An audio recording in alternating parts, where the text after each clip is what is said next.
Grande pé. Boa noite aí pra todo mundo. Esperando Aninha Diniz, campeã sem atalhos.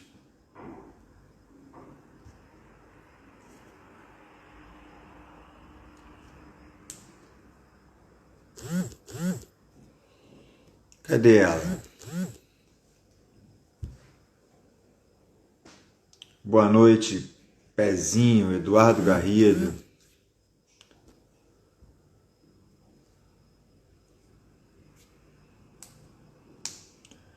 Hoje a gente vai conversar com Ana Diniz de São Paulo,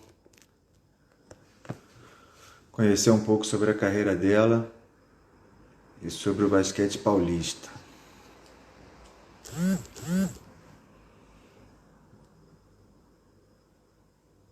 Aí, Aninha na área.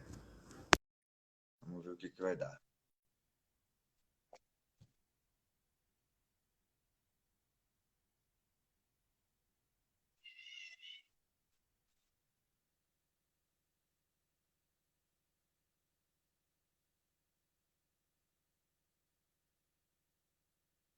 Aguardando o campeão sem atalhos. Entrar, ela já entrou.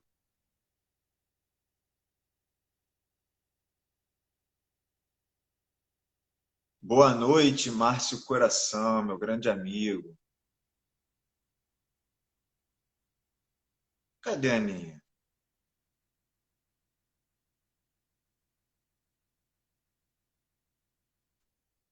Aninha, eu vou tentar de novo aqui, vou te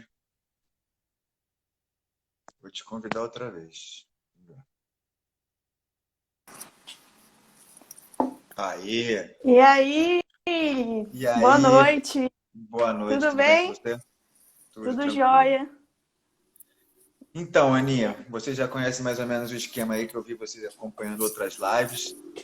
Eu começo pedindo para você contar desde o dia que você conheceu o basquete até os dias de hoje.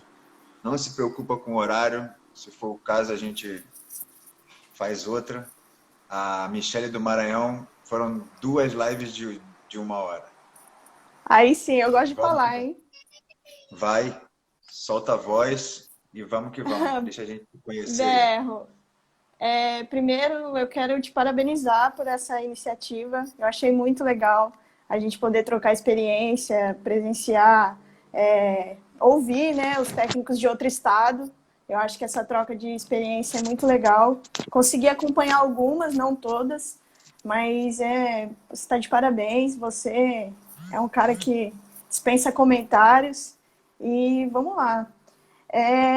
Eu acho que a minha paixão pelo basquete, eu acho que eu devo muito a um cara, acho não, tenho certeza. O nome dele é Rubinho, porque eu nem sei se ele está assistindo a live, espero que ele esteja, mas, assim, na escola mesmo, jogava futsal, nem era do basquete, e o fato do professor ser apaixonado pelo basquete, ele meio que contagiou, e eu me apaixonei. Eu era boa atleta no futsal, eu jogava bem, sabe? Só que eu quis ir para o lado do basquete, justamente porque a maioria do pessoal, a maioria dos meus amigos jogavam basquete, mas principalmente pelo professor. Eu olhava assim aquele brilho no olhar dele de dar aula de basquete e eu falava, não, eu quero ir para esse esporte. Foi aí que eu ingressei. E aí eu tive aí acho que uns 10 anos como atleta, né? Eu acho que a maioria dos técnicos já vivenciaram essa parte de ser atleta. E aí foram 10 anos, depois eu fui para arbitragem, nós nos conhecemos nessa fase. Foi. E agora eu estou no meu quarto ano como técnica. Então, assim, hoje a minha vida é totalmente basquete. Eu dou aula numa escola particular de basquete, sou técnica em duas prefeituras, na Prefeitura de São José dos Campos, com basquete feminino, sub-14, sub-15 feminino. E em Caraguá, hoje estou como técnica do adulto feminino. Mas nesses anos como técnica, eu pude trabalhar também com masculino de base. E assim, experiências que a gente nunca esquece. a gente leva para a vida, assim, né? Muita história, muita coisa.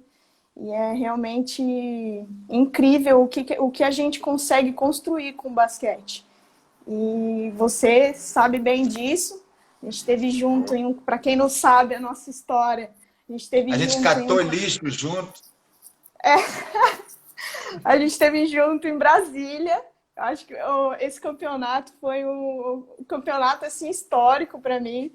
E aquela nossa conversa, eu pude conhecer o cara que você é, a paixão que você tem pelo basquete.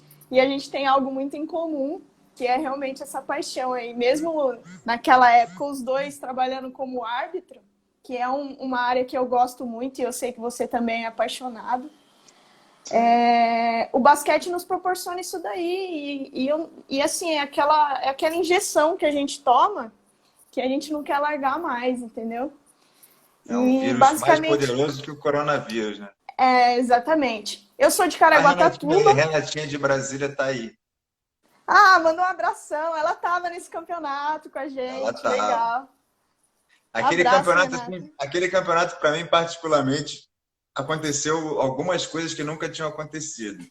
A primeira, aquela bala na final antes de começar o jogo, aquilo ali, para mim, eu já podia parar. Fantástico. Foi sensacional. Eu gostei muito. Essa história eu conto para todo mundo. Mas continua aí. Caraguatatuba. Então, eu sou de Caraguá, sou nascida e criada em Caraguatatuba, litoral norte de São Paulo. E comecei na escola. Eu vou falar o nome da escola porque eu acho muito importante a gente citar os nomes. Professor, escola, tudo. Professor Luiz Ribeiro Muniz. É uma escola municipal de Caraguatatuba. Foi um projeto iniciado pelo professor Rubinho. O cara levantou um basquete feminino surreal na cidade. Já existia uma equipe escolar, que era a equipe do Colônia dos Pescadores. E aí ele começou do zero. A gente não sabia nem correr direito. E ele foi tijolinho por tijolinho, criou-se esse time feminino, no qual eu fiz parte. E aí ele virou técnico do município, essa equipe escolar já cresceu, já virou também uma equipe da escola, do município também. E ingressei nisso daí, atleta e tal, mas eu sempre fui uma atleta apaixonada por tática. Eu acho que eu falo isso para minha mãe, assim, antes de eu fazer educação física, eu fiz outra faculdade. Mas eu acho que eu nasci para educação física, porque eu sempre reparava muito no meu professor, assim, e era uma paixão pela profissão mesmo dele, assim. Então eu sempre olhei muito, eu visava muito isso daí. Então eu viajava, eu me ligava assim, às vezes eu jogava, eu sempre joguei bastante tempo, mas eu nunca fui uma atleta excepcional, atleta de seleção, eu nunca fui essa atleta. Mas eu sempre fui aquela atleta que estava bastante tempo no jogo, mas eu sempre me ligava mais naquela, sabe, eu não era aquela atleta robô, que ia lá, eu queria entender o que estava acontecendo. Então eu sempre tive essa paixão pelo lado técnico mesmo. E aí, esse mesmo cara, o professor Rubinho, ele virou secretário adjunto no município, secretário adjunto de esportes. E ele não continuou mais como técnico, né? Foi aí que eu já estava cursando RH, não era nem educação física, e eu fui fazer estágio na Secretaria de Esportes. E dentro dessa longa história de estar dentro da Secretaria de Esportes, eu conheci um projeto, que é um projeto que tem aqui em São Paulo. Esse projeto tem tudo para crescer. Inclusive, eu já até trabalhei dentro dele, que chama Projeto Gibi. Eu não sei se você já ouviu falar. Tem no Rio, tinha no Rio, eu não sei se ainda tem. Perfeito, tem no Rio, que é o Grupo de Iniciação ao Basquetebol Infantil. E aí, o professor Rubinho, o que ele fez? Ele procurou esses caras, né? Acho que eu não vou lembrar muito o nome, mas é uma associação de veteranos do estado de São Paulo. E tinha muito atleta envolvido, atleta das antigas, a Mauri Passos, o Zé Luiz Coimbra. Então eles se uniram, fizeram essa associação de basquete e fundaram esse projeto. E aí ele levou para Caraguá e nós fundamos a BASC, Associação de Basquetebol de Caraguatatuba. E aí tudo começou. Nesse tempo que a gente fundou a BASC, a intenção mesmo era fomentar o mini basquete, que é uma coisa que eu sou apaixonada. E Que acho que o falta basquete muito no Brasil.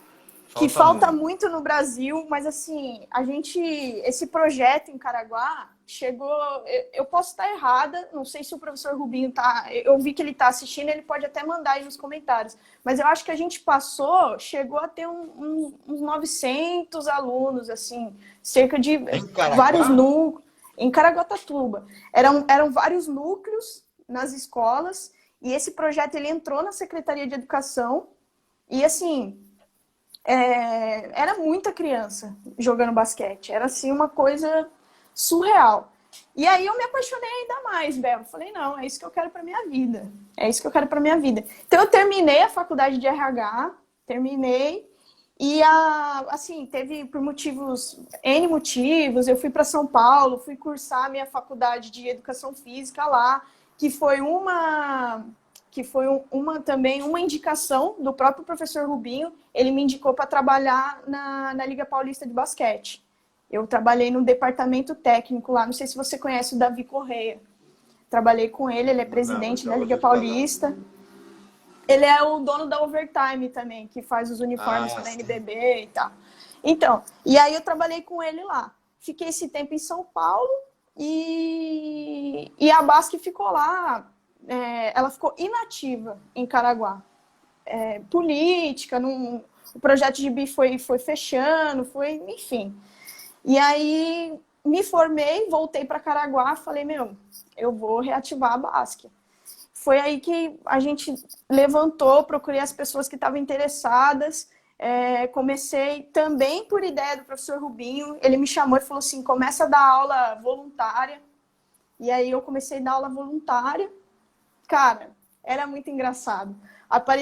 Você olhava assim, apareciam uns meninos de, tipo, 20, 18, aí tinha de 12, tinha de 11, de 9, e cada dia ia aparecendo, daqui a pouco tinha 30, 40 pessoas na quadra, e eu só tinha 1h30 de quadra. Eu falei, não, eu pedi para a diretora, a gente começou a aumentar, e foi crescendo. E aí a gente deu a cara pro Abasc Basquetebol, né? Que essa associação que já foi fundada, ela foi fundada em 2010, com toda essa história aí que eu falei, virou-se então uma equipe.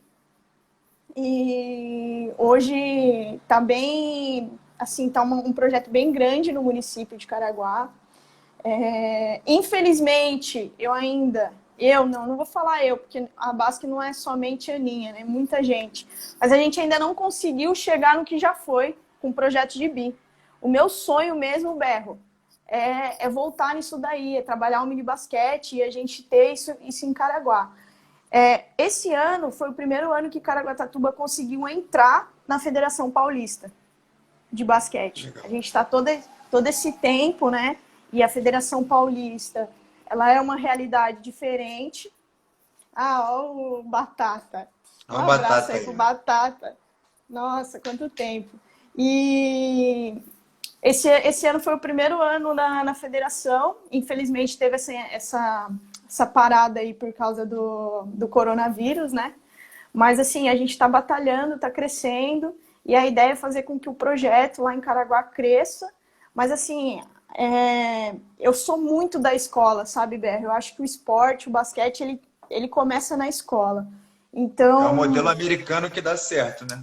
Sim, exatamente. E assim, infelizmente, a realidade que hoje eu tive numa reunião, eu participei da reunião da UOS, com o Cristiano Cedra.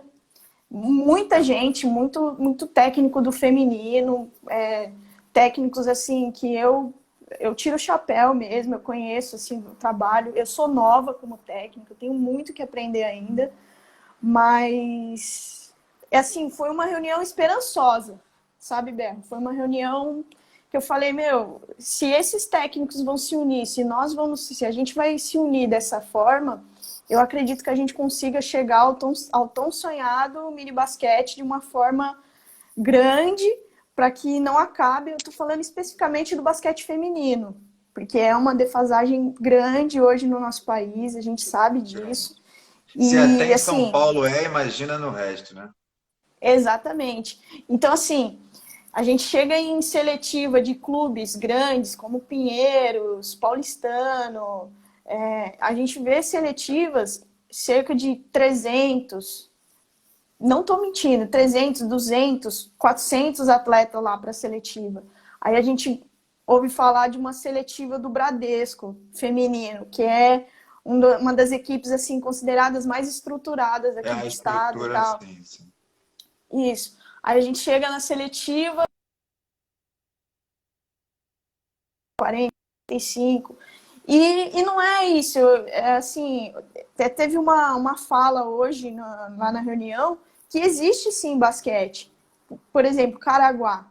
A nível Federação Paulista, se fala Caraguá, todo mundo vai falar: oi, Caraguá? Ninguém conhece Caraguá. Só que existe basquete. E eu sempre Sim. falo, Caraguá tem basquete. Então, esses locais precisam sim daquela, sabe, de uma massificação do pessoal trazer sabe, de repente a federação trazer essas equipes não federadas. E aí, esse ano, a Basque fez um jogo da federação, já teve essa interrupção do coronavírus, mas a gente entrou com sub-17 masculino. Aí eu falo, putz, por que sub-17 masculino e tal? É a equipe que, teoricamente, era a equipe mais competitiva e a equipe que teve aprovação do governo para entrar, certo? Mas assim, qual que é a ideia o ano que vem? Ano que vem a Basque tá com sub-17 masculino, ou de repente 16, mas tem uma equipe 13 feminino, entendeu? Participar dos festivais, a comissão técnica que trabalha lá com a gente, que é o Danilo, o professor Scarpel, a professora Jaqueline, o Neto, o professor Rubinho, que também trabalha com basquete em Caraguá. Se todos nós pegarmos todos os atletas que a gente tem lá em Caraguá, meu, dá muito pra gente jogar festival da federação. Então, assim, eu falo por Caraguá, mas a região, Berro, é muito fértil. Ilhabela tem um trabalho com basquete feminino excepcional. Eu sou apaixonada pelo trabalho do cara. O nome dele é Jota. Ele faz um... Daqui a pouco eu vou perguntar sobre as pessoas do basquete de São Paulo, se for falar todo mundo, dá uma live inteira, né? Porque assim, a minha escolha por você, além de você ser uma guerreira e ser minha amiga, pô, você mora em Caraguá, faz o trabalho aí, viaja até São José, apitou, tem um monte de experiência. Então, assim, quem apita vai a todo lugar, né? Então, você conhece Isso. muito bem o todo do basquete paulista, né? E, assim, só para reforçar o que você falou sobre o basquete na escola, eu vou resumir de uma maneira muito simples. O clube, o pai tem que levar uma criança pequena para mini basquete, o pai tem que levar. Na escola, ele já está. Exatamente. Então é muito mais fácil começar na escola, principalmente o mini basquete, do que ele ser desenvolvido num clube. Porque é isso, o clube ele tem que entrar, aí às vezes ele não é sócio, não tem carteirinha, o porteiro barra. Na escola, ele já está.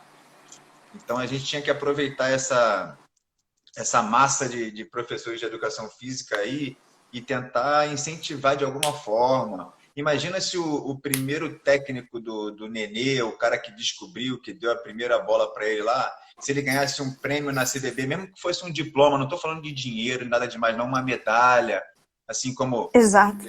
como técnico descobridor, quantos que não iam se incentivar a descobrir cada vez mais, entendeu? Então, assim, muitas pessoas botam a desculpa no dinheiro e eu falo que nem tudo é dinheiro, muita coisa é querer, é incentivo, é valorizar. Valorizar não é pagar, é valorizar, é diferente, é dar valor. Então, assim, essa questão da escola eu vejo muito assim mesmo. Acabou de se apresentar e de falar da sua história? Isso, perfeito, é isso Foi? aí. Concordo muito com você nessa situação de escola. É o que falta É isso aqui para o aí, nosso é o caminho. basquete. É o Show. caminho. Dá um panorama geral para gente de como que é o basquete de São Paulo de um modo geral? Tem as ligas do interior, tem a federação, tem essa Liga Paulista aí que você falou. Tem muita Exato. coisa. O basquete de São Paulo é o mais desenvolvido do Brasil, querendo ou não, Berro, querendo os outros estados ou não, pelo menos de sim, e volume, assim, de ó, quantidade, do interior ser mais eu próspero de várias formas. tive, eu tive essa dimensão, Berro, quando eu fui no primeiro campeonato, que a gente foi, eu fui apitar o meu primeiro campeonato do GEG, que é os Jogos Escolares da Juventude, que a gente apitou junto em Brasília, mas um ano antes eu apitei em João Pessoa. E eu tive a dimensão do basquete paulista quando eu estive nesse campeonato. A hora que eu pisei nesse campeonato, já ouvi a árbitra paulista. Por quê? Porque a gente tem a oportunidade o basquete paulista tem a oportunidade da federação e das ligas. E as ligas são ligas fortes, são ligas boas. Qual que é o grande problema que eu enxergo em São Paulo? Essa é a minha opinião pessoal. O grande problema é que cria-se muitas ligas e destoa o campeonato em si. Então, por exemplo, tem a federação, que é um campeonato que, de repente, não... As equipes, de repente, não conseguem arcar com o custo desse campeonato, que é um custo mais caro, mas tem lá a liga. Aí tem a Liga Paulista, aí tem a Liga X, a Liga Y, a Liga Z, e aí é muita opção. E aí o que acontece? Divide-se muito essas competições. Então, aí as pessoas tentam fazer conferências, a própria entidade, a BASC, do qual eu sou presidente, a gente organiza quadrangulares. Então, assim, isso para fazer basquete. Em São Para Paulo... poder regionalizar, porque tem muitos municípios, ou sei lá, equipes, clubes, Isso, associações, que não tem como viajar para longe, ônibus exato. é Aí caro, faz alimentação é conferência. caro. Sim. Isso, aí Então, eu acho a gente que faz dividir em conferência. ligas é bom para ter mais gente mesmo. Isso, Ou aí não? fica um leque... Não, é legal, é legal. Só que, assim, divide-se muito e aí fica bem regionalizado. Então, por exemplo, se a gente fundar uma liga hoje no litoral norte de São Paulo, litoral norte Vale do Paraíba, vai existir equipes, né, dessa região, só que o que eu acredito para o desenvolvimento precisava ter esse encontro com as outras conferências. Isso é o que eu enxergo que falta nas ligas regionais. Que aí, A teoricamente, federação, seria pela isso. federação, só que ninguém tem bala para isso. E é caro. E é caro. Assim, a disputa da federação, de repente, vamos falar de Caraguá. Caraguá vai jogar contra a Franca. Putz, é uma viagem que gasta em cerca de 10 mil reais, entendeu? Falando no São José, que eu sou técnica do São José feminino, a gente vai jogar em Tupã. A gente sai de ônibus, putz, 9, 10, 11 horas no ônibus. Então, assim, essa é a realidade do basquete paulista, mas ao mesmo tempo é uma realidade boa, uma realidade Boa, gostosa. tem muito. Isso é Porque bom. tem muito, entendeu? Assim, eu tô no meu 4º ano como técnica e eu não me frustrei, eu não pretendo me frustrar, mas eu quero alavancar o feminino da mesma maneira do masculino, entendeu? Esse ano eu estou como técnica apenas de feminino, não estou trabalhando com masculino.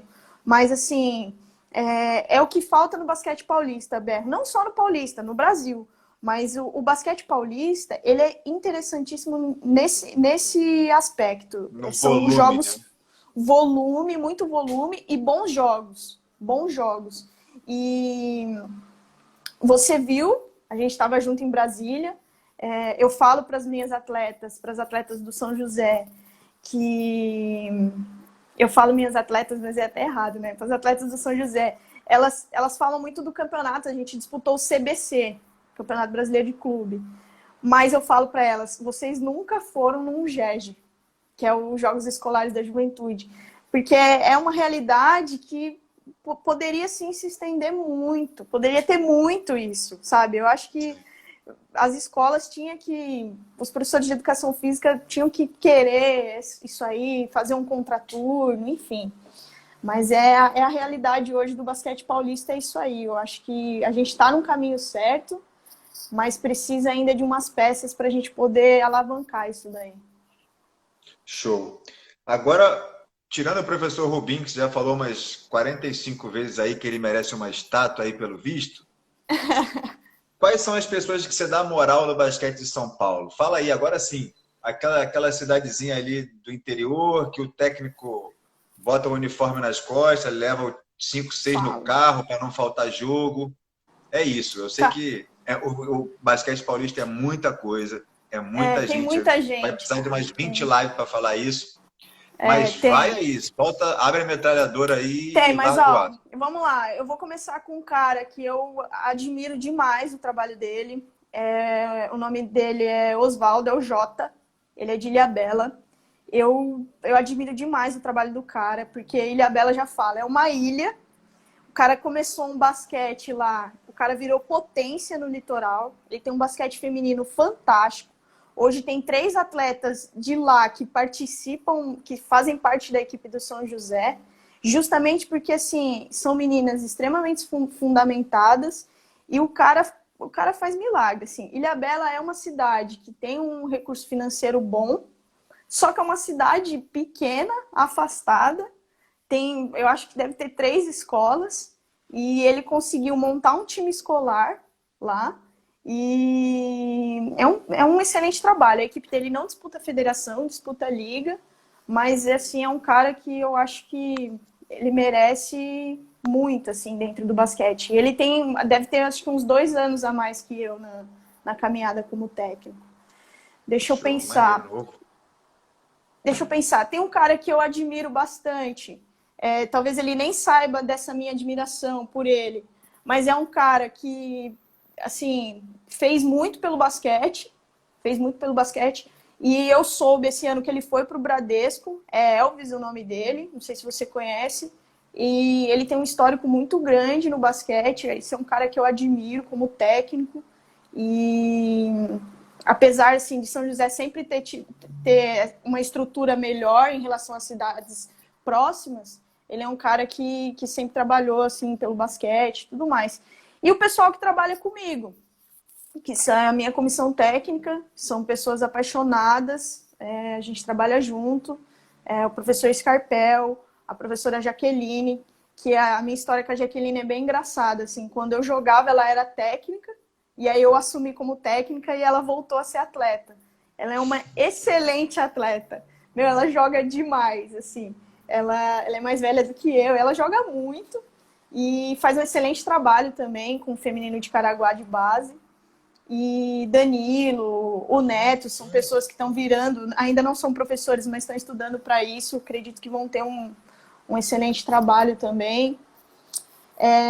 O pessoal de São José, eu acho que, eu berro, na verdade, para você trabalhar com basquete, você tem que ser apaixonado, você sabe disso. Infelizmente, assim, nós não temos as melhores remunerações, mas Claro.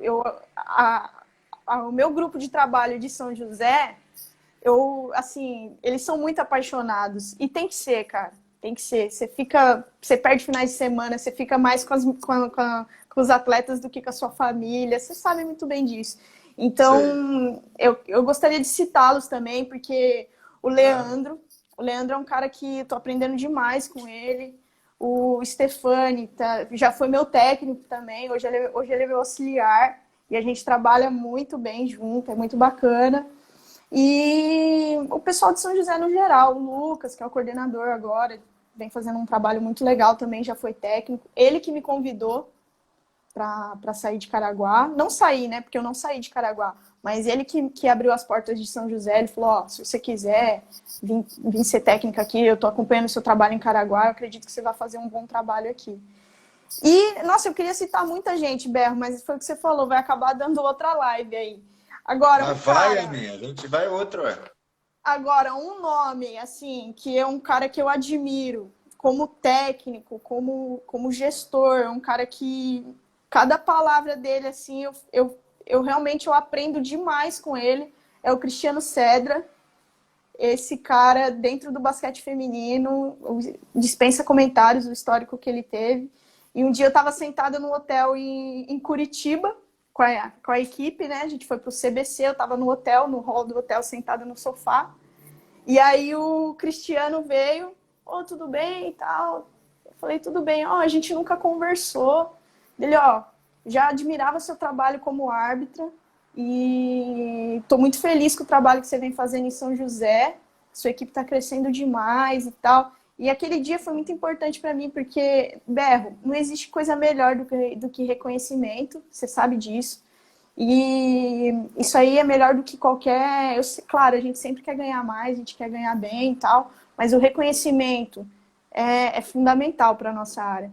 Então, essas pessoas que eu citei são pessoas que eu admiro demais e eu acredito que o basquete está em boas mãos se tiver essas pessoas por perto, sabe? São pessoas que eu admiro Sim. muito. Show. Aninha, qual que é o seu plano de carreira? Assim, eu pergunto isso assim, isso é uma coisa que me incomodou e fez eu estar aqui na Argentina hoje. É isso, é pensar num plano de carreira, entendeu? Porque eu no Brasil, eu fui técnico de adulto de Liga Nacional com 23, 24 anos, já te contei essa história algumas vezes, mas fui técnico de clube grande de futebol, Flamengo, Botafogo, fui técnico de feminino, fui técnico de mirim, fui técnico de cadeirante nesse último ano aí. Fiz tudo que podia ser feito, eu fiz. E Certo. eu nunca encontrei um caminho assim, uma escada lógica, coerente, nem de estudo, nem de capacitação, nem de nada, que fizesse eu chegar onde eu quero chegar. Meu objetivo é ser técnico de NBA, se não der de Euroliga, se não der de algum país muito bom e se não der NBB. Mas vamos supor que eu quisesse somente ser NBB. Qual que seria o caminho? Então, eu faço essa pergunta para falar um pouco também sobre a falta da Escola Nacional de Treinadores, até desse movimento que a gente faz parte aí da UOLS, que foi a primeira vez que eu estou vendo, talvez por isso tudo que está acontecendo no mundo, um movimento dos técnicos de estudo e de evolução. Perfeito. Entendeu? E é isso que eu queria saber. Qual o seu plano de carreira? Como que você pensa na sua carreira, por exemplo, daqui a 30 anos? Como você planeja? Ô, Berro, é assim, a minha mãe é uma pessoa muito... uma vez ela falou assim para mim, eu nunca mais esqueci. Ela falou assim, filha, o céu é o limite. E eu almejo, dentro do basquetebol, eu me abdiquei de muita coisa para estar hoje como técnica. Hoje eu tenho uma vida dividida em 2 cidades. Exatamente assim, eu me abdiquei de muita coisa. Justamente pelo meu plano de carreira. Eu tenho 4 anos, é meu 4º ano como técnica. 27 anos eu tenho, e eu acredito assim, eu sou nova, mas eu almejo muito chegar num patamar assim que eu possa viver. Eu já vivo do basquete, mas viver melhor, viver bem e, de repente, estar dentro de uma seleção brasileira. Isso aí. E eu falo isso para os meus atletas. Se vocês não têm não almejam algo a mais para você, então, assim, estar numa seleção brasileira, estar numa equipe profissional de basquete, uma equipe, de repente, assim, uma equipe profissional. Quando você me contou que você estava na Argentina, eu sou uma pessoa que sempre gostei de estudar. Sempre gostei. E você me convidou para fazer aquela clínica e tudo mais. Eu falei, cara, eu tenho que ir, porque é uma coisa que eu não consigo enjoar, sabe? E o basquete, você sabe, além de ser um esporte muito atraente pra gente, que gosta e tal, é um esporte muito complexo.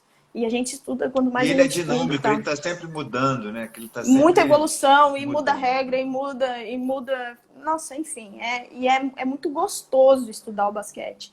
Então, assim, o meu plano de carreira hoje, Berro, eu reconheço a nossa deficiência no país. Eu reconheço, sim, que eu queria muito ter tido a oportunidade de fazer o NTB, que é a Escola Nacional de Treinadores, que existiu já. Eu acredito que você tenha feito, né? Eu Eu não fiz os fiz. 3 níveis. Eu fiz Então, os você 3 fez níveis. No Isso. nível 2, o Miguel estava na barriga para nascer. Eu fui. Nossa. E falei, tá tranquilo, eu vou arriscar. Eu fui. Eram 4 dias. No dia 2, Carol me ligou. Comecei a sangrar aqui, vem. Pô, era em Caramba. Goiânia. Peguei um ônibus, fui para Brasília, que Brasília tem um monte de voo para o Rio. peguei um ônibus, fui para Brasília. Quando nessas 3 horas, quando eu cheguei lá e liguei de novo, e aí, nasceu? Como é que tá? Como é que não tá? Não, a médica falou que foi só o tampão mucoso e que ainda tem uns 10 dias ainda aí para acontecer. Aí eu voltei para Goiânia. E assim, o que me Caraca. entristece, cara, o que me entristece é isso, tudo que eu investi, tudo que eu abri mão, assim, que eu podia ter perdido o nascimento do meu filho, que seria, para mim, hoje são os dois momentos, dois grandes momentos da minha vida, são os dias que o Miguel nasceu e o dia que a Maia nasceu, que eu pude estar lá. Então, me entristece muito eu ter feito todo esse investimento de grana, de tempo, e hoje em dia isso não valer de nada, entendeu, Aninha? É claro que, pô, É, uma clínica você sempre aprende alguma coisa. sim, Aquele aprendizado que eu tive lá, ninguém vai me tirar. Pô, legal, lindo. Mas e aí? O que eu faço com a minha carteirinha?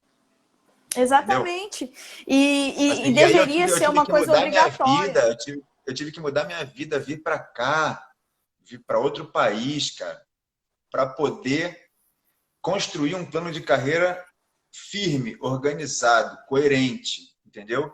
Que é É, fazer o nível 1, nível 2, nível 3 aqui, que é reconhecido pela FIBA, que é reconhecido em vários países que são sérios no basquetebol, que, assim, infelizmente, pelo lado de ser brasileiro, né? Aquela rivalidade com a exato. Argentina.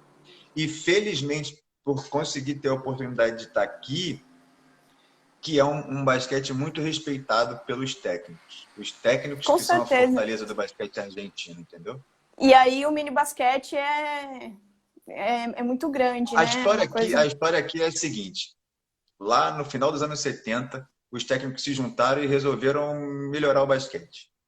E aí eles criaram, depois de um tempo, lógico, uma filosofia de jogo, de acordo com o biotipo, coisa que a gente tem, para mim, o melhor material humano do mundo. Então, de acordo com o material humano deles, eles criaram uma filosofia de jogo. 4 abertos e um Certo. interior, mesmo assim, o interior é do tamanho do escola, que não é gigante. A característica do escola é técnica, é leitura de jogo, não é força, não é porque ele tem 2,15 e crava tudo, fibra de contação rápida, não é isso. Ele é até meio gordinho e tal. Então, a parada dos caras, eles entenderam o biotipo deles, construíram uma filosofia de jogo e disseminaram através do mini basquete. E assim, eu sou a favor da escola, por exemplo, a gente poderia ser o melhor, ter os melhores técnicos do mundo, porque aqui não é obrigado a graduação em educação física. Ah, tá. Aqui É é obrigatório fazer a escola de a treinador, né? escola de treinadores, que são 3 anos, é praticamente uma Perfeito. faculdade, entendeu? Ah, Então, tá, assim, se a entendi. gente no Brasil, ou o dia que a gente conseguir no Brasil ter uma escola nacional de treinadores junto com a graduação de educação física, a gente vai ter os melhores Perfeito. técnicos do mundo. Com A certeza. gente vai ter os melhores técnicos do mundo. Mas para isso a gente precisa ser unido, que é o primeiro passo, esse primeiro passo da UOLS aí que eu estou vendo, muito Sim, inteligente, muito coerente, por isso que eu estou eu ajudando, saí muito participando. feliz. É, eu desliguei muito feliz a reunião de hoje, que é justamente isso. E E é isso, a gente conseguir aliar essas duas coisas, né? Porque eu acho que só a graduação sem a escola é meio que. A graduação de educação física antigamente tinha basquete 1, basquete 2, basquete 3, a pessoa até podia aprender. Hoje em dia, infelizmente, eu sei de situações que, por exemplo, no Rio tinha gente estudando que era esportes de quadra, um semestre, uma vez por Certo. semana. 40 minutos de aula por Nossa. semana, isso vai ensinar alguém a ser técnico de basquete? Não E ensina, não tem é como. muito voltado para o fitness. O basquete é muito específico para ser tão pouco tempo. Então, assim, Sim, eu sou super a favor e lamento muito isso tudo que a falta da Escola Nacional de Treinadores, por isso, porque eu vejo a gente correndo atrás do rabo, entendeu? A é, gente, tipo, patina, a gente não consegue caminhar, não consegue subir. E ainda mais dentro dessa. Aí você, por exemplo, que quer ser técnico, como a sua mãe disse aí, o céu é o limite, beleza? Mas e aí? certo. Como é que faz? E aí a gente cai num problema, assim, por exemplo, se forma em educação física e depois é o quê? É política? É ganhar campeonato? Aí a gente começa a ferir os princípios do mini basquete, por exemplo, os princípios da Exatamente. formação. Como é que você cresce como técnico? Ganhando campeonato? É, sendo covarde com o técnico que está na categoria de cima para tomar o lugar dele?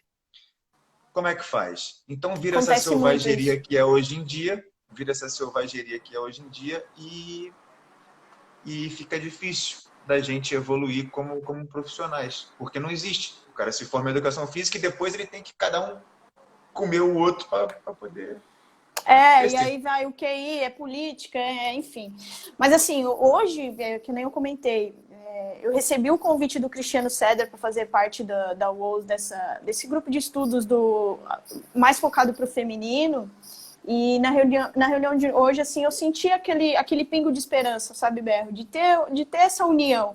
Eu acredito que essa união já vai dar uma boa alavancada no que a gente pode criar para os técnicos do Brasil. Porque você mesmo, você hoje está em Rosário aí, está na Argentina, e sem dúvidas está vivenciando um basquete, um mini basquete que é o basquete dos sonhos que a gente quer para o Brasil. Sim. E infelizmente a gente não tem aqui por conta disso. Então, assim, eu não tive a oportunidade da NTB, eu falei, da Escola Nacional, não tive essa oportunidade. Se tivesse ainda, mas com certeza eu faria, não tinha nem dúvida. Eu faria igual você, iria, se fosse lá em Goiânia, eu estaria lá e não tem problema nenhum, que eu acredito que quando é para crescimento a gente tem que ir É mesmo. investimento, não é gasto, né? Muita gente fala, eu vou gastar Assim, esse dinheiro. Não, você vai investir. assim como eu estava combinando com você de ir para a Argentina e, sabe, eu ia lá, ia desenrolar, enfim. Só que eu acho que esse primeiro passo da UOS, da UOS, que você fala, né? Eu acho que vai dar muito fruto. Eu só acredito, vai dar muitos frutos, só que assim, se não parar. Porque a NTB Sim, parou. Não existe mais. sim. E que nem você falou, você fez o investimento e a carteirinha hoje não vale. Não Não vale, vai. porque exatamente um Vou te falar, técnico. sabe onde é que vale? Aqui. Onde, Porque eles entendem a aí Escola vale. Nacional de Treinadores como uma coisa muito especial. Muito... Aí eu falo, oh, sou nível 3 da Escola Nacional de Treinadores do Brasil. Mas no Brasil, não vale nada. Não vale nada. E aí vale. Aí você Aqui, tá sendo ou aqui, reconhecido. sim. Então não foi em vão, então. Mas assim, o próprio Leandro, que a gente trabalha junto em São José, ele fez Escola Nacional. É um puta de um técnico, admiro muito o trabalho dele.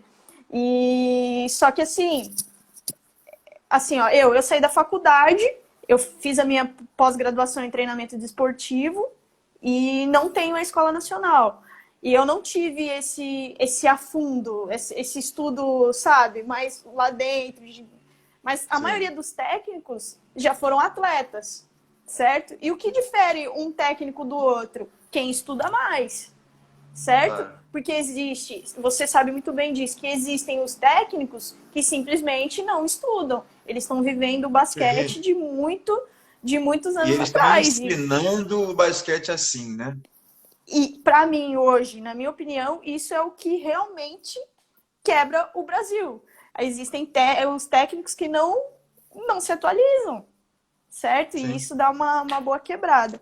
Mas eu confio, estou muito assim esperançosa.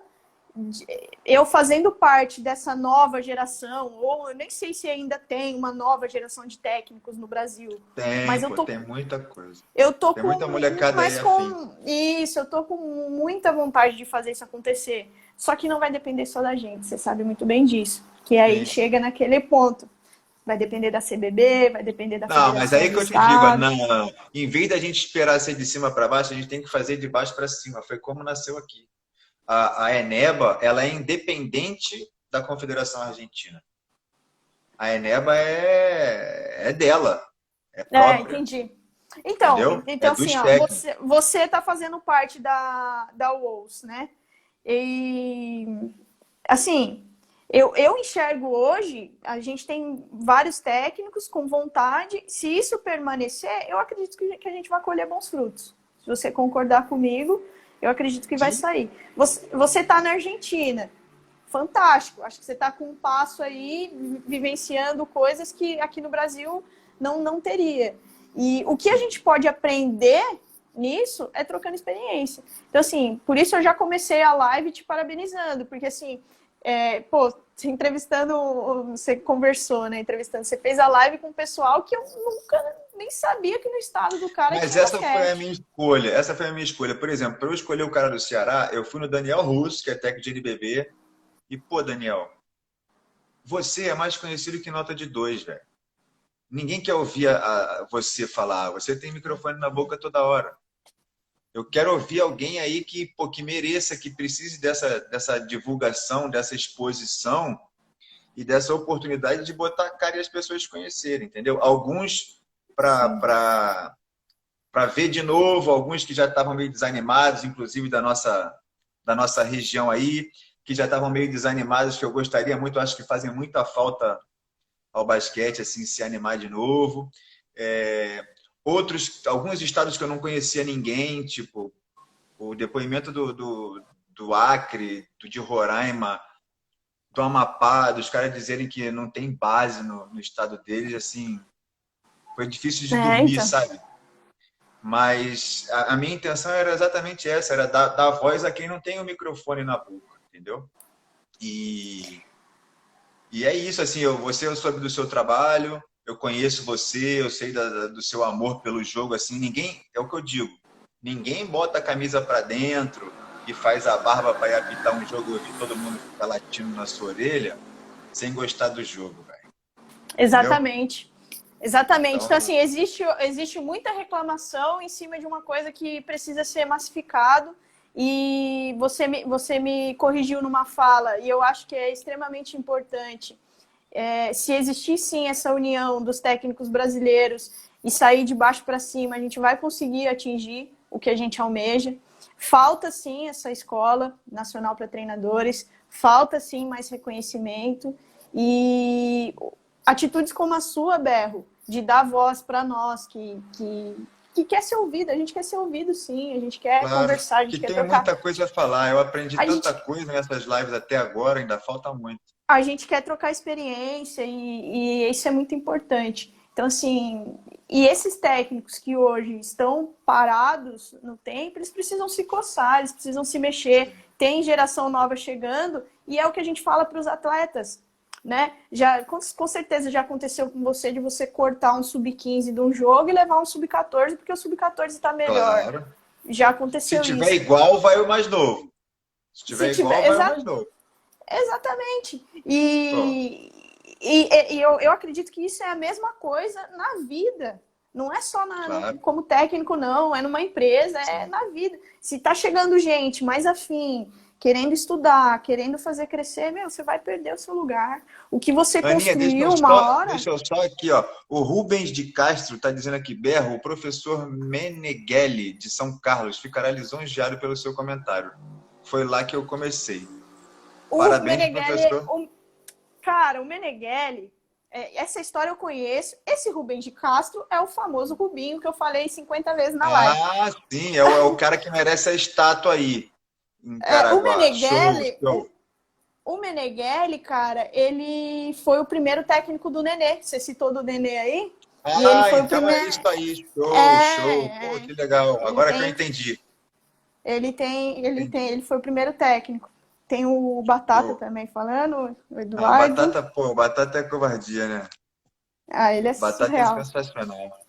Se não for isso que eu digo, se fosse aquele sistema militar que não pode isso, que não pode aquilo, camisa para dentro, não pode andar de bermuda, bababá, que a gente não quer entrar nesse mérito aí, se não fosse aquele clima que o Batata e o Edilson fazem de união, de os árbitros serem amigos no GEG, a gente não ia ser amigo, a gente não ia se conhecer.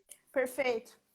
Já parou para pensar nisso? E assim, vale ressaltar que a minha primeira viagem de avião foi graças ao basquete, foi para João Pessoa, e eu fui. Quando eu cheguei lá, eu dei de cara no aeroporto com o Batata e o Edilson me esperando, e foi a melhor impressão que eu tive, porque quando eu saí de São Paulo, falaram assim para mim, você sabe que o ramo da arbitragem, você sabe como que é, a gente escuta de todo mundo, e o pessoal falou, ninguém gosta de árbitro paulista, hein, meu? Aí eu já cheguei tensa. E aí, muito menos no exterior. E aí o clima que eles colocam no campeonato é coisas que, assim, a gente não vai apagar da memória, você sabe muito bem disso. E os caras são demais. Nossa, o Batata, ele elogiou a gente aí, mas ele é um cara que merece muito reconhecimento. Esse cara merece mesmo. Faz muito pelo basquete, né? Rubinho colocou aqui Aninha, também... agora vamos... Desculpa, vai. Que a Larissa mandou um beijo. Mandar um beijo pra Larissa, é filha dele. Um beijão pra Larissa. Vai. Aninha, agora vamos lá. Você falou que teve a experiência no CBC e falou que todo mundo devia ter a oportunidade de disputar um GES, de conhecer a Olimpíada realmente, né, até o nome, a Olimpíada Escolar do Brasil. E eu vou te falar uma coisa que eu não sei se você teve a oportunidade, que para mim ali é o brasileiro de seleções. Ali são os melhores dos melhores. Ali Sim, você ia ver um brasileiro de seleções 17, você sabia que em 4, 5 anos você ia ver 10, 15 daqueles ali no campeonato nacional.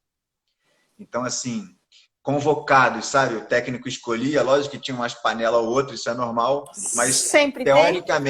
teoricamente, os 12 melhores do seu estado. O que isso facilitava? Facilitava o técnico da seleção brasileira ir lá e ver os 27 estados e escolher os melhores para convocar. Além de ser Certo. muito mais democrático, né, que, por exemplo, no meu estado, existir o CBC sem o Brasileiro de Seleções provoca um êxodo muito grande de todos os atletas. Acaba o ano, todos os bons, né, o que tem nível, querem ir para os clubes que têm o potencial de pagar 50 mil por ano para disputar os campeonatos. E isso, para mim, é muito nocivo sem os brasileiros de seleções.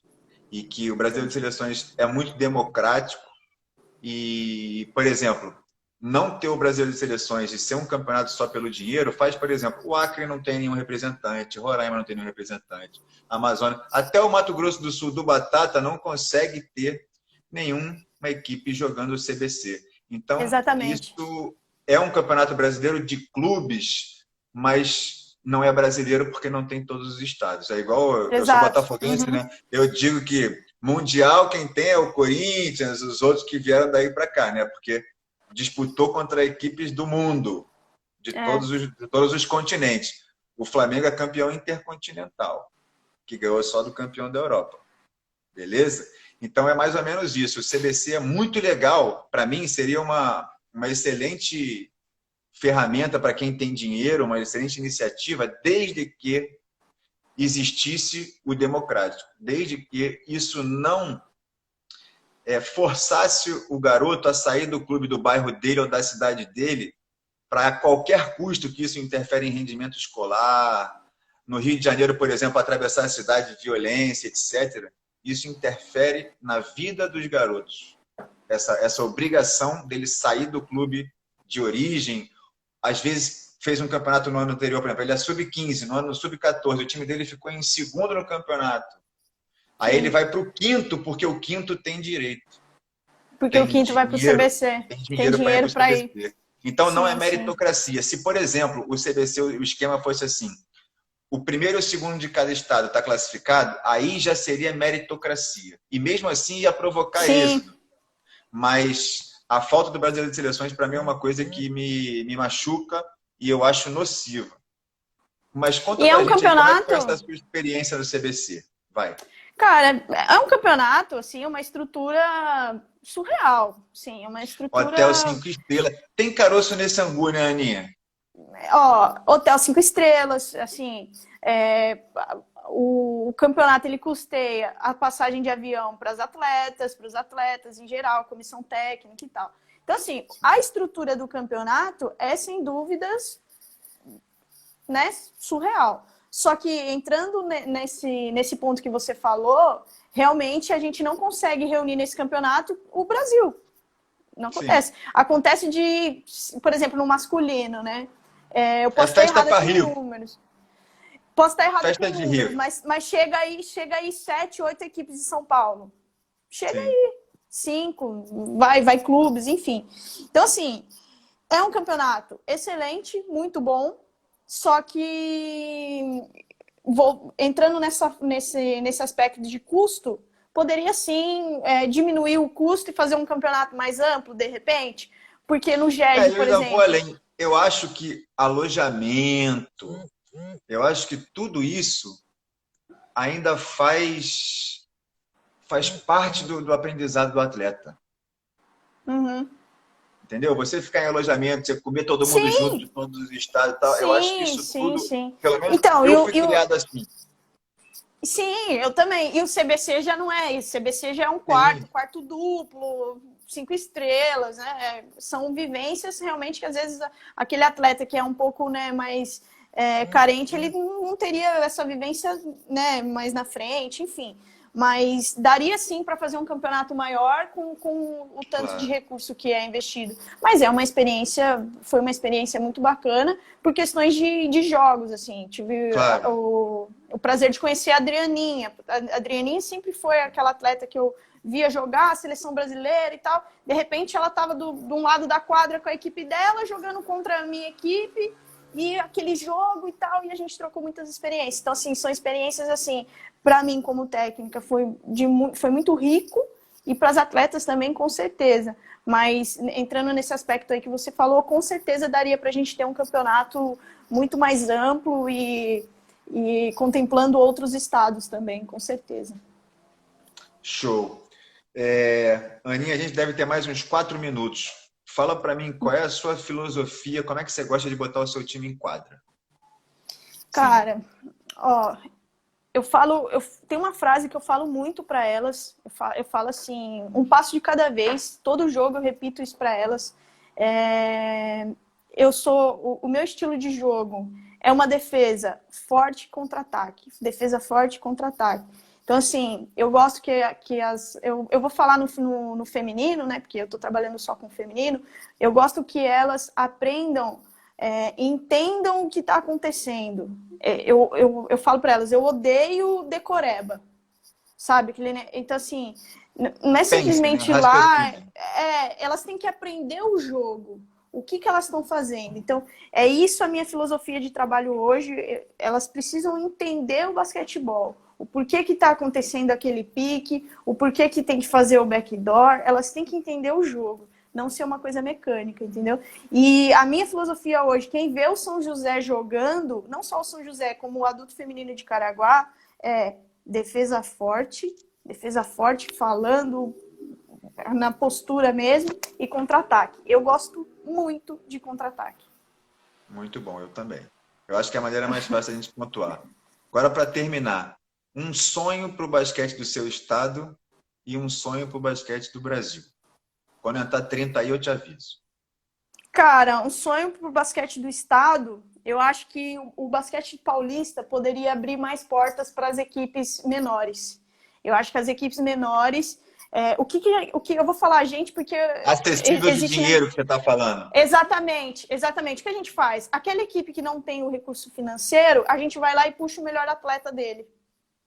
Certo? Eu acho que o Estado deveria abrir portas para essas equipes, para trazer essas equipes e a gente crescer junto, entendeu? Eu acho que isso falta para o basquete do Estado. Agora, o meu sonho para o basquete brasileiro é a gente efetivamente ter um mini basquete, ter crianças abaixo de 10 anos já iniciando no basquete, já não uma coisa mais recreativa, legal, sim, mas para ela ter essa iniciação esportiva. Isso é um sonho que eu tenho para o Brasil, e além daquilo que a gente já entrou, desse reconhecimento para nós técnicos, essa escola e tal. Mas o meu sonho mesmo é ter esse fomento no mini basquete.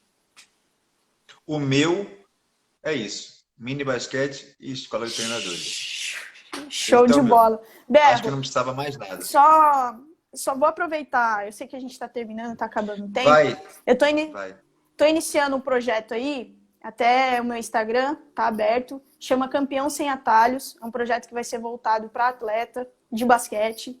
E a partir de semana que vem já vou começar a lançar alguns conteúdos. Conteúdos muito bacanas, estou estudando muito. Essa quarentena abriu uma gaveta, eu Uma consegui posse de tirar bola, 24 segundos, vai. eu consegui tirar esse projeto da gaveta e fazer. E eu quero convidar o pessoal que está assistindo para conhecer esse projeto que chama Campeão Sem Atalhos. Show. Aninha, muito obrigado. Um Prazerzão beijão, estar estou com falando contigo de novo. saudade. Tamo Manda um junto. beijo para o Miguel.